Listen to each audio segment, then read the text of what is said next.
ใจละลายเด้อไปซะเนาะเอาเงินให้เพิ่นกันไปก้อนบานนี่พี่น้องเอ้ยลุงเอิมต้มใบมะขามถ่าหลายเทื่อแล้วเราพี่น้องเอ้ยเลยห่อนจับเนาะเลยไปเนาะจังไดกะเนี่ยเอาว่าม่วงนะมันอย่าเฮิมโอ้ยจะได้แนวเด้เนาะมันยังเฮิมแล้ว ตัวชุกเอาไว้ให้ค่อยนี่เนาะใครจะได้แนวล่ะอันนี้ก็เฮิมไปนะบ่ได้บ่เอาไว้แนวนี่ได้อยู่กับมันเฮิมนะโอ้ครับเพื่อนคำว่ามันสอดก้นหน่อยนึงนะข้างในมันสิชุกหลายเองเลยนะพี่น้องเอ้ยเดินทางมาฮอดมาถึงเรียบร้อยเนาะจอดรถก่อนเนาะแวะหาทางพอต้องใช้ก่อนเพิ่นสั่งให้ซื้ออึ่งพี่น้องเอ้ยระวังมานำทางเนาะซื้ออึ่งแม่ไข่มาให้นี่เด้อเราว่าซื้อโลนึงพี่น้องเอ้ยเนาะเราฝากซื้อตั้งแต่2-3 มื้อโทรบอกพี่น้องเอ้ยเนาะเอาแล้วก็เป็นจังได๋หันค่าน้อยค่อยทางได้ขายดีอยู่บ่เด้พี่น้องเอ้ยเนาะก็เห็นของเต็มลายกูเก่าเด้บาทนี่พี่น้องเอ้ยเนาะเกิมฟ้าเกิมฝนมาฮอดปีแล้วกันพี่น้องเอ้ยเอาสบายดีเด้อเนาะสบายดีและสวัสดีเพื่อนพี่น้องกันเบิดสุขุสุขคนพอๆกันมื้อนี้ก็เดินทางมาฮอดมาถึงเซปูนเป็นทีมห้อยพี่น้องกันเนาะมาฮอดหานค่าน้อยค่อยทางแหละพี่น้องเอ้ยไปจ้าพี่น้องจังไดก็เดี๋ยวเอาอึ่งลงไปให้เราก่อนเนาะทางลุงเฮิมก็ถ่าอึ่งอยู่พี่น้องเอ้ยเราบูดเลยจักเนาะจนเอื้อมพี่น้องเอ้ยกินน้ำลายโอ้ยฝนสิตกน้อยเนาะโอ้ยสบายดีเป็นไงอันค่านี่โอ้โธ่ใช่ให้นิดหน่อยเพื่อนเองนี่แหละโอ้ยพี่ช่างว่าเลยครับให้แต่นิดหน่อยเพื่อนตัวเองบาทนี่โอ้พอได้อยู่พอได้อยู่ป่ะโอ้มันยังใช่นี่นำกินใส่หมูป่ะนี่นะใส่หมูโอ้เอานำกินโดยกินอันนี้น้ำมันเนาะน้ำมันเจ้าเองว่าบัดนี้บ่เลยน้ำมันประตูเพิ่นข้างมาน้ำมันรู้จักเลยเนาะแม่รู้จักมันก็บ่ได้ขายน้ำมันเพราะว่ายากนะเอามาแต่เวียดมันยากช่างเวียดก็บ่ได้กำไรเบิ่งกันน้ำมันบ่อยากสะอาดปานใดเนาะน้ำมันเบียดเนาะเป็นแบบว่าขี้คุยเนาะฮะกินแล้วเท่าไหร่นี่น่ะตัวนี้25เนาะเฮาบ่ได้ขายเพราะว่ากำไรน้องเดียวเขาพอมีรถจะน้อยใช้ตอนนั้นใช้แล้วพอดีซื้อมาใส่ตรงตัวเองเนาะโดยน้ำมันเวียดก็ลงแล้วนะลงแล้วบ่ลง 3,000 เป็นนึง3,000โอ้มันรถใหญ่กะมันเที่ยวกันถือว่าโอเคเลยเนาะ3,000แต่ว่าน้ำมันอันอยู่นี่เฮานี่ยัง45อยู่นะ45เกือบ46เนาะเอาได้แลนมานี่เบิดไป2 ขีดแล้วมื้อนี้แต่ว่าเอาชื่อแบบว่าชื่อน้ำมันรถใหญ่เฮาเปลี่ยนเงินอยู่เวียดก่อนแล้วเฮาก็ชื่อเงินเวียดเงินดงหั่นราคามันเป็นเพิ่นบ่อยากให้ไปเลยนี่ขอไปเพิ่นบ่อยากให้ไปขอไปเวียดน่ะบ่ให้ไปมันแบบว่าบ่อยากให้ไปนะคันว่าพนักงานได้พนักงานทหารตำรวจน่ะไปได้เพิ่นว่าเฮาก็เฮาบ่แม่นบัดนี้แต่ว่าเฮามีใบหมดเด้ใช่เฮาแบบว่าเฮาบ่ได้จำหยังเด้เฮาขอไปว่าผ่านซ้ำนี่ไปหาหันแล้วก็ไปอันว่าเติมน้ำมันซื่อๆนะมันห่วยไปได้นี่ว่ะอิ่มแล้วแบบนี้เนาะได้อยู่ดีมีแฮงบ่อยู่ดีมีแฮงอยู่เนาะหาก็ขึ้นเนาะเป็นไงป้อคือลงข่าวลายแท้นี่คนบ่ถึกบ่บ่ได้ถึกอันนี้เฮาลงจ่ายสดได้บ่นี่ตัวนี้ป่ะตัวนี้เอาอันนั้นดาวดาวโดยเพราะว่าเฮาขายหมดแล้วก็เพิ่นสิไล่เงินให้เฮาแล้วก็ตัดเลยนะเขาไล่แบบไรนี่นะอันน่ะชอบหนึ่งเขาชื่ออยู่ในว่ารถใหญ่นี่เพิ่นขายกะน่ะ500,000ป้ายนี่แหละ500,000โดยเฮาก็ขาย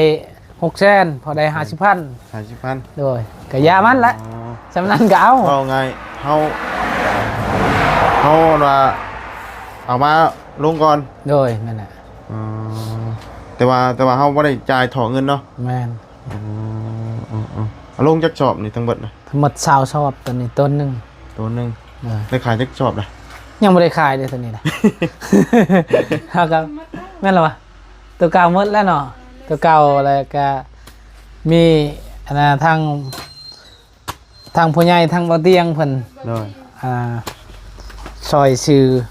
ตัวนี้แหละชื่อเขานี่ เอาลงชุดนั่นน่ะจักชอบ ชุดนั้นเช้าคือกัน เบิด เด้อ เออ หมดตัวน่ะ ชุดนี้ก็เช้า โดยตอนนั้นก็มีคนบ้านเมียนี่แหละคนขมุคน มาเอา มาเมา10เป้า โอ้ เอาบะเดียว เอ้ยเนาะ โดยพอดีทางบ่อเตียงอีก6เป้าหมดเลย อันนี้คือบ ริษัท สอบละ600,000เนาะ โดย50โลเลย ตัวนี้ว่าไงเข่าเกตที่ว่าบ่นั่นปานใดเนาะ โดย เข่าเก่านะ ตัวใด เข่าเก่าบ่ บ่ได้ไหม้ได้เขานี่นะ ไม่บ่ โดย อืม เขางามเขา ขาว มันงาม ความมิดมัน เบิ่งเอาบ่วงกันเสีย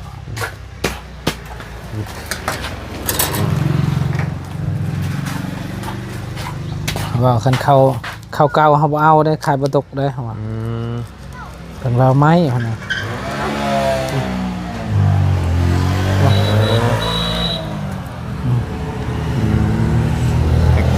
เขานี่อยากแข็งแล้วคำมาแบบนี้เนาะอันนี้มิดข้าวเจ้านี่อยากแข็ง แข็งบ่ นะคำนี้มิดแต่ไซนี่มันเป็นข้าวเจ้าเลย เพิ่นว่าบ่แม่นหั่นนะแปลว่าเขามันบ่แห้งมันแห้งแล้วมันบ่แห้งแน่หั่นนะมันสิปนกันอันนี้ คือว่าเริ่มลงลายขึ้นได้เนาะ โดย มองเลยมีของขายเราเนาะตู้เย็นเซ่ซีดน้ำบ่ บ่มี นี่ทุบซีทั้งนี้เนาะ โดย ทั้งนี้แซงค่ะ อันนั้นน้ำแข็ง น้ำกิโลเนาะน้ำก้อนนี่มันก็ขึ้นไว้หน่อยเนาะ โดย เราต้องละลายบ่ไปแล้วนี่ มันล่ะ ฮะ ฉันกินแล้วก็ต้อง เฮาก็บ่ได้ลองเบิ่งมาเบิ่งเนาะข่าวนี่สิเป็นยังไงเนาะเจ้าของก็ยังบ่ฮู้คือกัน อ๋อ ว่ามันสิแข็งหรือว่ามันสิอ่อน เดี๋ยว เฮาก็ จะ บ่ มา ฮู้ ให้ดู เนาะ เชื่อใครดีหากคำว่ามีมิดใสๆนี่อยากแข็งเข่านะ โดย เพราะมันเป็นคล้ายๆข้าวเจ้าเด้ตัวมิด มา จริง แพงเปลี่ยนได้ คันว่าแข็งเป็นได้เพิ่น ถ้าเข้าราคานี่นะแข็งอยู่แล้ว บ่ได้เข้าตัวนั้นก็ชุดก่อนก็บ่ได้แข็งนะ มา โดยบ่ได้แข็งอ่อน มาขึ้นแล้วสุด เนาะ วันหายเนี่ยขนมเนี่ย บ่อยู่เวียดอยู่อันนั้นบันดุงเพิ่นก็ขาย6,500,000เพิ่นขาย แม่น ทำไร บาง ก็ บางนั่นก็700,000นะ แม่น บางที700,000 อืม ต่ำสุดน่ะ600,000 โดย ก็ผ่านใช่แต่เพิ่นก็บอกแล้วว่าอันนี้เขาเก่าเด้ออันนี้เขาไม้เพิ่นเป็นชอบ นั่น นี้ นั่น ไปใส่เบิดอ่ะ ไป ใส่ ไปถ่ายคลิป บอกอยู่คุณบอกบ้านอันกระดาษคุณบอก โดยแม่นแหละเอาสบายดีไปลงก่อนนมมือ น้องเบิร์ นมมือลง ไม่ได้ไม่รู้ ไว้นมโอ้รักขนมเลย ไปขนม บอกโอ้ยกำไรอยู่นี่ได้เนาะ โอ้ กำไรขนมโอ้เดี๋ยวนี้แหละเพื่อนเฮามีเด็กน้อย โดยนั่นแหละ ค่าขายนี่มันอยากง่ายอยู่นะ โดย ยากกำไรนี่แหละกำไรส่วนหลายมันอยากไปอยู่น้ำลูกพี่นะ แมน กินถุงหนึ่งมัน2 ถุงมันก็ไปแล้วเนาะ แม่น กำไรมันด้าม1,000-2,000กีบนี่ โดยนั่นแหละ สิได้ยัง กะคันว่านั่นจะกะใครแน่คันว่าขอเงินเฮาชื่อตลอดอยู่หันเขาเจ้าก็คือกันนั่นแหละ แต่ว่าเฮาบ่ได้เห็นตอนนั้นเห็นแต่นี่เฮาขายเองเฮาเห็นลบทุนเฮาเห็นแหละ คอยเนี่ย เนาะเด้อด่า คอยเฮ็ดไปเนี่ย โดย เจ็บเล็กผสมหน่อยไปเนี่ยเนาะ โดยกันว่าแบบว่าขนมเฮาก็บ่ได้กำไรเฮาก็กำไรอันอื่นอีกหันนะมันจะเป็นอันนั้นแหละ ส่วนลายก็เอาแบบเข่าเนาะ โดย แล้วสิได้กำไรเนี่ย50,000 2 เปล่ากระแสนเนาะ โดย ก็สิเห็นอยู่ตัวนี้นะ เห็นกำไรอยู่คำว่าเพิ่นมาเอาเรื่อยเด้คำว่าเฮาเอามาลงข้าวเดียวเบิดอ่ะเนาะ โดยโอ้นี่ก็ดนแล้วดนเพื่อสิได้ ใกล้เลยนะใกล้แบบว่าช่วงคนสิเบิดข้าวได้จังหน่อย โดยแม่นละ ช่วงอันน่ะลงหน้านี่เนาะสิขายดีเนาะ โดย ข้าวเบิดได้จังหน่อย บ่อยู่บ้านเฮาบ่มีให้นะไทยก็บ่มีเพราะว่าบ่มีบ่อนเฮ็ดให้นะ อ๋อ เฮาปีนี้ก็สิเฮ็ดโตนั่นแหละสิปลูกไม่วิกแล้วเฮาปลูกข้าวเลย ดูกิวิกันถูกภูเขาน้ำ ด้วย ขึ้นกระไว้ปะ จักได้บางเถื่อก็ได้เฮ็ดบางเถื่อบ่ได้เฮ็ดอันใดก็ได้ชักเข้าแล้วเนาะ ท่านได้ทราบว่าเขานะ ยังเพราะว่ายังคนยังบ่ได้ตกเลยอยู่นี่ตกก็ตกนิดนึงซื่อๆนะบ่คืออยู่อันนั้นสิโนโอ้ ตกแห้งๆดี แห้ง นะ อีหลี เนาะ คือเห็นทางคลิปบ่เพิ่งเพิ่นอันนั้นแล้ววัน วานเข่าเลยเด้ วานแล้ว วานกาแล้ว เจ้าก็วานกาเลยบ่ ยังก็วานแล้วจักหน่อยเพิ่นน่ะบุกวานอีกตกอีกวันนี้วันนี้เลยเพิ่นตู้แล้วบอกอยู่ โดน ใกล้สิวานเขาแล้ว ตกอีบ่มื้อนี้ ตกอยู่หน่อยนึงอยู่บ้าน อยู่นี่บ่ตกเลยอยู่นี่แหละโอ้บ่งลายเลยอยู่บ้านเฮานี่ อ๋อ นี่เบิ่งลูกเฮาคันคายนี่จักคาย บ่ บ่ ง ง หยัง จักอีหยังนี่เบิ่งลูกมองให้บ่ลงบ่งนี่เห็นบ่หมดเลยนี่จักอีหยังพญาติ บ่ง เพิ่น อันนั้นบ่บ่งหานบ่ สิแม่นแหละบ่งตัวสีดำๆหั่นเด้น้อยๆหั่น บ่ น่ะ งขนนะ แม่น อันตราย กระไล่ ลายลีเต็ม ฮะ นี่เห็น โอ้ บ่งเท่านี้แหละ คันเลยนี่บ่ง คัน นอนกลางคืนมันขึ้นเลยเขา อืม คอยมันขึ้นนี่กะมันไต่ทองคอยมันขึ้ นอนนี่บ่ แน่บ่คอยนอนอยู่เพื่อนคน อยู่เทิงมันก็ขึ้น เลย เด้ เดี๋ยวเห็น แม่นนั่นบ่งนี่มันด่าได้บ่งนี่ ดาดเจ็บอันนี้นี่เห็นบ่ บ่งดำๆเนาะ ลายอะไรหรือว่าเป็นนำแบบว่าพ่นบริตกบ่พ่นตก บ่ยัน สิ ฝน ไป ตกมันไตออกเด้มันไตออกนี่เด้ได้ขายอยู่บ่นี่ ยังไม่ได้คายเลยนี่ ยังไม่ได้คายพ็อกเก็ตคายเฮาเองนี่แหละ ตอนปีใหม่เด้ เออ ยังไม่ได้คายยังคายบ่ตกซ้ำตัวนี้เบียร์นี่ก็ได้ แก๊สตัวละตัวนี้ เก็บตอนนั้น200,000ปลาย200,000 แต่ว่ายังบ่ได้ขายแก๊สอยู่ แม่นยังบ่ได้คายจักเก็ต ว่าแล้วมันอาศัยรถแล่นจอดริมทางอยู่เนาะ โดย ซื้อนี่เพราะว่ามันบ้านนั่นก็อยู่ในอยู่เนาะ โดย นี่ก็อยู่พินอาศัยแต่ว่ารถอันว่าแล่นผ่านจอดชื่อแล้วว่า โดยแม่นน่ะ เพราะว่าคนในบ้านกันส่วนทางในมีป่ะ มี ใช่ ข้างในก็มี มันกับโบปันไดเนาะเขาก็ซื้ออยู่ข้างในเนี่ย แม่น อันนี้อาศัยรถเลนแล้วก็จอดแวะเนาะ แม่น คนยังหมูหัวจักแหน่ไปจักแล้วเนาะ เลย บางเทีคนในบ้านออกมาเอาเบียร์เช่นเบียร์มาเนาะ เช่นแล้วมีแล้วแก๊สหนึงแล้วเพิ่น บ่ เช่นชื่อชดบ่มี แล้วชงล่ะยัง ชื่อสดนี่ยังบ่มีเนาะ ยังเบียร์นี่ยัง ประเดิมเลขกับเส้นครับบ่ได้เลยชิดอกต้องชื่อก่อนชิดอกประเดิมเด้อห่านยังนั่นอยู่ชิดอก แม่น ที่ว่าได้เขาก็ว่าอยากได้เนาะ โดย ได้เงินเซ็นกบยามันเนาะมือใดเพิ่นมาใส่พี่น้องถือว่ากำลังเติมของไปเรื่อยๆเนาะ โดย ค่อยเป็นค่อยไป เก็บเอาเทละน้อยเอาเลยแหละ เท่าน้อยเพราะว่าเพื่อมันจะใหญ่โตได้ก็ต้องเริ่มจากเล็กๆน้อยๆไปก่อน โดย นอนอยู่นี่คู่คุณเหรอวะ อันนี้ใส่กับอันน่ะมีหน้านอนแต่ว่าเพิ่นบ่ได้นอนแล้วเดี๋ยวนี้ บ่ แม่นคายบงเลยบงมันมามันไปนอนเพิ่นก็เลยบ่ได้นอนนี่ได้อัดไว้ใส่กระแจไว้ มันเป็นยังเนาะเพราะว่าตอนคืนกับชวนหลายคนบ่ได้ซื้อเนาะ โดยแม่น เขามีคนซื้อแบบว่าขายดีๆเฮาจัง ก็ หวะ ละเพิ่นชื่อกลางคืนเฮาก็บ่ให้ขายเพิ่นนอนอยู่นี่จากคนดีคนบ่ดีบ่ฮู้นะ มีแต่อัดประตูไว้แล้วก็ขึ้นนอน โดย มันก็บ่ได้มีอันว่าแบบได้พอปานใดไผบ่มีไผงัดดอก ใบบ่มีเนาะแต่เวียดนั่นเจาะชุงโพดตัวนี้นี่ประตูนี่นะตัวล็อกประตูนี่เจาะอยู่นี่เฮามือนั้นให้เจาะอยู่นี่ธรรมดามันอยู่ลุ่มนี่ครับ มีจักอันจ้ะโอ้หลอกมันน่ะ มีช่อง ใช่จ้ะตัวนี้ ตัวนี้กับตัวนั้น บ่แล้วอันแต่ละข้างกันนะ อืม มีแต่หูเดียวนี่ แม่น ให้มันลอกแบบแรงน่ะ นี่เบิ่งใส่นะ ดูดาเฮาเสริมใส่บ่ได้บ่ ได้จ้ะ เฮาเสริมใส่อีกนะ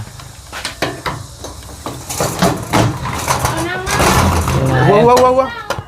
โอ้มันด่ากัน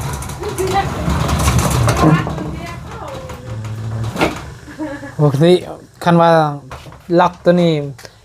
ล็อกอยู่นี่ใครเนี่ยเห็นมันคัดอยู่นี่นะนี่เขาล็อกอยู่นี่ บ่เสริมใส่อีกแล้ว เนาะ เพราะว่ามันเป็นล็อกอันนี้ ทึกจะมาเชื่อมนี่ เอ้าเฮาอันนี้เฮาจังได๋เฮาก็ซี่ใช้อยู่แล้ว บ๊ายบายแม่ มันช่วงสิรุดง่ายแต่เนาะ ตัวนี้เพิ่นยิงข้างในนี่ มีช็อตนอกเลยบ่ยิงช็อตนอกเลยเหรอ เนาะ เฮาเสริมมาก็ได้ล็อกกระเจอันนั้นข้างนอกพี่ดอก โดย มีบอลเดียวดอก มีแต่บอลเดียวหั่นน่ะอยู่นี่มีแต่เฮานะอัดตัวนั้นเฉย ล็อกตัวเดียวเนาะ ๆโดย เขาเสริมล็อกเอาอีกก็ได้ประมาณนั้นก็เขากระเจาะอีกให้มันที่อะนะ โดย 2 อันก็ได้3 อันก็ได้มันจัง กินข้าวกินน้ำเลย กินแล้วเนาะเดี๋ยวเราพี่น้องเนาะเซเย็นๆเลยผู้ใดกันมาเด้อพี่น้องเอ้ยเนาะมีครบเบิดของขายเราดีโด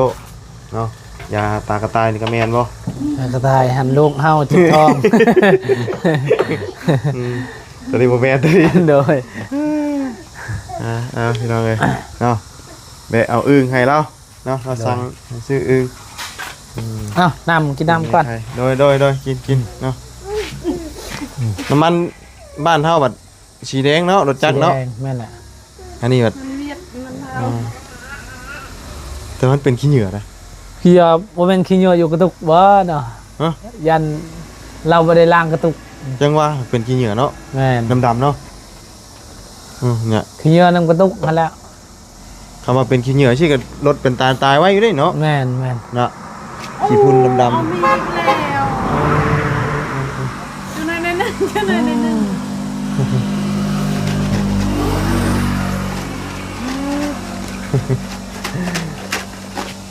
เนาะคำเติบพี่น้องเลยทั้งวันนี้บริเวณบ่มึง มื้อนี้บ่บ่มื้อนี้มีแต่ ใช่เพื่อนอันได้ใช่ปะไปห่างหน่อยร้านเจ้าบ่ แม่นร้านเฮาเด้อลูกเอื้อย เก่าเฮา เพื่อนเก่าหลังไหน มันเก่าเฮาแต่เก่า นี่ โดย ประตูอยู่นี่เป็นลานเพนน่ะ แม่นร้านของลูกของเอื้อยนี่ เอ้ย เพราะว่า คนไหน เอื้อยโตผัวเราเชียร์เด้แล้วอยู่นํเฮานี่ ตอนนี้เราอยู่กับยูนี่บ่อันเดือจัน แม่นอยู่เพื่อนเก่าของเขาแหล้ว อยู่น้ำพอ น้ำพอตอนนี้เนาะเอาบัดนี้อันหลานเจ้าผู้นี้เจ้าผัวที่หึงเลย เอาผัวแต่ดนแล้วตั้งแต่ แต่อายุ13ปี 13 ปีตั้งแต่แม่เราอยู่บ้านเก็กหลวงหั่น ยังบ่ได้มา มีผัวตั้งแต่อายุ13ตอนนี้เราจะปี เดี๋ยวนี้20 ปี 3 ปี ได้ลูก2 คน อันตัวน้อยดีเนาะ แต่ลูกเราผู้หนึงอยู่น้ำพัวเรามีแต่ผู้หนึงอยู่น้ำเรา ปะขาดเลยบ่ แม่นว่าขาดแล้วเว้ากันแล้วเฮาว่าเพิ่นก็จักว่าใดแม่ย่าเพิ่นโอ้เว้านี่บ่จงเลยนะเว้าแบบบ่ยานภัยแล้วนะเว้าแบบว่ามักลานเฮาแต่ว่าเห็นแล้วบ่ปากน้ำกันอยู่เฮือนไผสิอยู่ใดเนาะ อันยาบ่มักอย่างปะ แม่นย่าเนี่ยกับพัวเราแน่พัวเราตอนปะกันเว้ากันนี่ก็บ่ได้มาเลยเด้อยู่นี่เด้ หญ้าสั่งไปหญ้า ผัวเขาบ่สั่งอยู่ เพิ่นอยู่ ผัวก็คือกัน เพิ่นบ่ได้มาเลยนะอยู่นี่มีแต่แม่ย่าเพิ่นแหละไปก็บอกว่าถามหลานเฮาหลานเฮาเว้าอยู่บ่ได้แล้ว น้อย อ่า เดี๋ยวนี้ เพราะว่าเราบ่มักเลยเด้แบบเงินคำแก้วอิหยังก็บ่ได้มีนะเพิ่นเฮ็ดเวียก อันนี้ร้านเฮาไปเฮ็ดอันน่ะเฮ็ดให้หมดให้นั้นได้เข้าคือว่า60ชอบนี่แหละคอชอบหนึงก็บ่ให้ลูกไผเมื่อก็บ่มีหยังมีแต่เครื่องเราซื่อๆนะเมื่อบ่ได้มีหยังเฮาก็บ่อยากมีเรื่องหยังเนี่ยแล้วก็แล้วไปเฮา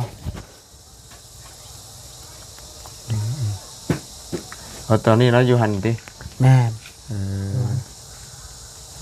มือใหม่ได้สิมาหาเราฉัน โดย เนาะมื้อนี้ไปหาลุงเดิม เฮาก็ ต้ม บ่ได้โชว์เฮ็ดคลิปนะตอนน่ะ ก็เห็นทางบาลีเพิ่นเฮ็ดคลิปนะถามเบิ่งร้านเฮาก็บ่ได้เฮ็ดเพิ่น เนาะแต่ว่าสิมาอยู่นี่ถาวรได้บ่ โดยแม่นแหละอยู่นำแม่เพิ่น แต่ว่าอยู่พุ่นมันก็บ่ได้เฮ็ดเฮือนชานติ อยู่ไส อยู่บ้านควร อยู่บ้านพัวก็บ่ได้เฮ็ดบ้านเขาอยู่แล้ว บ้านเก่าพัว ผัว นะ มันยาก บ้านของแม่ย่า อยู่เฮือนยา แม่นอยู่เฮือนน้ำยานะแต่ว่าพัวแบบว่าบ่มักติดผู้ชาวแล้วก็เอาไม้ละหาเรื่องนั้นอันนี้ แดดเนาะนี่เนาะ ไปเฮ็ดเวียกวัดบ่เฮ็ดเงินน่ะนะแบบนั้นนะ อันนี้ผังได้ต้น แม่น ตอนแรงมา บังตัวนี้ใครนะ ประมาณเอาอันดับเป็นอันนั้นก็ได้ดอกมัดลงมาแล้วก็เวลานึงก็กู้ขึ้น อยากกินอึ่งดนแล้วบ่ได้กินอึ่ง ว้าวดนแล้วบ่ได้กินอึ่ง ต้องแพงขนาดใด โดย เป็นเอิ้นโลละ250,000ต่อนะได้2,000ที่แพงดีแดงอึ่งน่ะหากกินแล้วนี่มื้อวานนี่ แต่ว่าเมียเฮาบ่ได้กินเนี่ย บ่คือการเมียอยู่เฮือนก็บ่ได้กินนี่กันข้าวเพิ่นว่า เพิ่นบ่มัก เพิ่นก็บ่ เพิ่น ยาก เพิ่นว่าคันว่าน่ะกบกินอยู่แต่ว่าเฮาย่าแล้วว่ากระเทินโทรหาทางมาบุญแล้วว่าชื่ออึ่งนี่ย่าแล้ว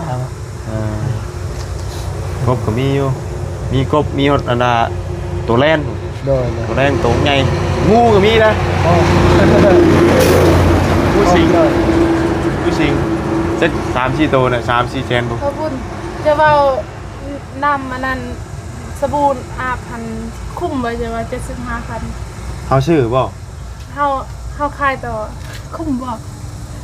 เฮาซื้อมาเท่าไดซะ เฮาซื้อเป็นแก๊สเลย แก๊สละ 500,000 แล้วมันมีจังอัน 10 เอากินได้กินกำไรอยู่เท่าไดซะ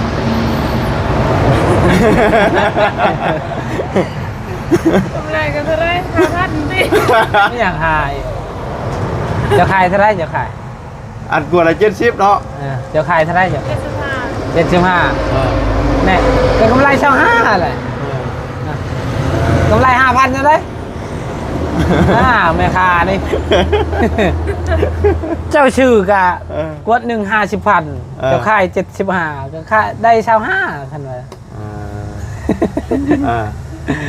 เฮาซื้อนี่ต้องอยู่กวด50เนาะ แม่น ก็ได้ 10กวด5แสนเด้ คุ้มบ่เขาซื้อแบบ อ่ะ จะฮอดบ่เป็นเดือนเลยนะ ใส่หรือบ่ ใช่ อีกตามเฮาชูหน่อยใช่ไหม แม่น ไม่ได้ซื้อแล้วค่อย มีคนชื่อจะ บ่ก็ค่าย 5,000เนี่ยเฮาซื้อ ประมาณ70ก็พอหรือว่าหรือว่า65ก็พอ อยู่ตลาดเส้นหนึ่งค่อยทำ แม่น เฮาก็เบิ่งตามตลาดน้ แม่น ค่อยทำแล้วมือนั้น ำ เส้ เฮาน ก็ หนึ่งเป็นค่ะ เฮาก็เบิ่งตามแบบว่าหลายๆห้านเนาะว่าราคานี่ แม่น ห้านนี่ขายเท่าไหร่ห้านนี่ขายเท่าไหร่เฮาเบิ่งนำถ้าว่าเฮาสิขายเกินไว้ว่าหลายก็บ่ได้เด้ แม่น ขายของว่าง่ายคือ คนหมดเครื่อง เบียร์ซะเนาะเบียร์ปองยาวนี่ปองยาวนี่ตอนนี้ตอนอันกี่บางกินนี่ปองเช้าเนาะห้านปองโค้งนั่นเช้าหาฮะ ทั้งทีทั้งอื่นยังไม่ได้ขึ้นนะแต่ตัวนั้นขึ้นไปละ5,000นี่เฮาก็เช้าคือกันเบียร์ตัวชันหั่น15แต่ว่าห้านนั้นว่าหมองโค้งอ่ะ เช้าหาแต่ว่าทั้งที่ห้านคนอื่นน่ะยังไม่ได้ขึ้นน่ะแล้วมันก็คนที่ซื้อกินมันก็เคยซื้อกินเท่านึงน่ะมันก็ไม่อยากซื้ออยากซื้อเอา2 ปองก็50เลยเขาขายเกินแบบว่าห้านอื่นหลายราคขนมตลอดมันเด้อกินโนดกินได้ก็เอาเงินพอชื่อนี่